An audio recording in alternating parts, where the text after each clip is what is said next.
Hello everyone. 4ನೇ ಪ್ರಶ್ನೆಯನ್ನ ಗಮನಿಸಿ.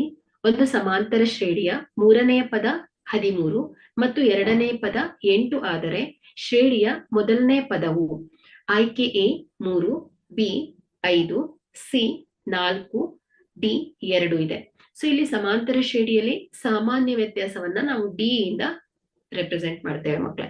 ಸೊ ಇಲ್ಲಿ ಡಿ ಇಸ್ ಈಕ್ವಲ್ ಟು ಏನ್ ಹೇಳಿ, A N minus A N minus 1 ಅಂದ್ರೆ A2 ಮೈನಸ್ A1 ಮಾಡಿದಾಗ ನಮ್ಗೆ ಡಿ ಸಿಗ್ತಾ ಹೋಗುತ್ತೆ. A3 ಮೈನಸ್ A2 ಈ ರೀತಿಯಲ್ಲಿ ನಮ್ಗೆ ಡಿ ಸಿಗ್ತಾ ಹೋಗುತ್ತೆ ಮಕ್ಕಳೇ.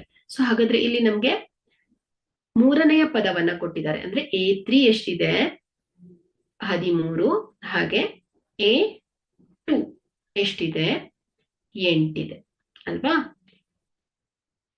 ಸೊ ಇಲ್ಲಿ ನಾವು A3 ಮೈನಸ್ A2 ಮಾಡಿದ್ರೆ ನಮ್ಗೆ ವ್ಯತ್ಯಾಸ ಡಿ ಸಿಗತ್ತೆ. ಹಾಗಾದ್ರೆ ಇಲ್ಲಿ A3 ಏನ್ ಹೇಳಿ 13 ಮೈನಸ್ 8 ಈಸ್ ಈಕ್ವಲ್ ಟು ಎಷ್ಟಾಯ್ತು 5.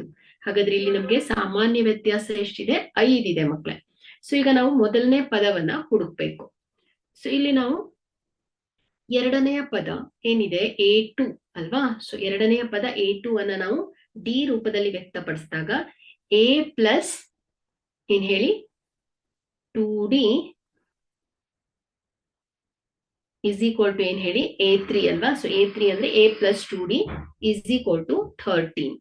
ಸೊ ಇಲ್ಲಿ A plus 2 into D ಎಷ್ಟಿದೆ ಹೇಳಿ 5 is equal to 13.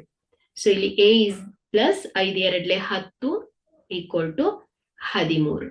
So A is equal to ಏನಾಗುತ್ತೆ ಹೇಳಿ 13 ಮೈನಸ್ 10 ಅಂದ್ರೆ 3 ಬರುತ್ತೆ. ಸೊ ಹಾಗಾದ್ರೆ ಇಲ್ಲಿ ಕೊಟ್ಟಿರುವಂತ ಆಯ್ಕೆಯಲ್ಲಿ ಎ ಏನಾಗಿದೆ ಸರಿಯಾಗಿರುವಂತ ಆಯ್ಕೆ ಆಗಿದೆ ಮಕ್ಕಳೇ. ಹಾಗಾದ್ರೆ ಇಲ್ಲಿ ಎ ಅಂದ್ರೆ ಮೊದಲನೆಯ ಪದ ಏನಾಗತ್ತೆ ಹೇಳಿ 3 ಆಗಿದೆ. Thank you.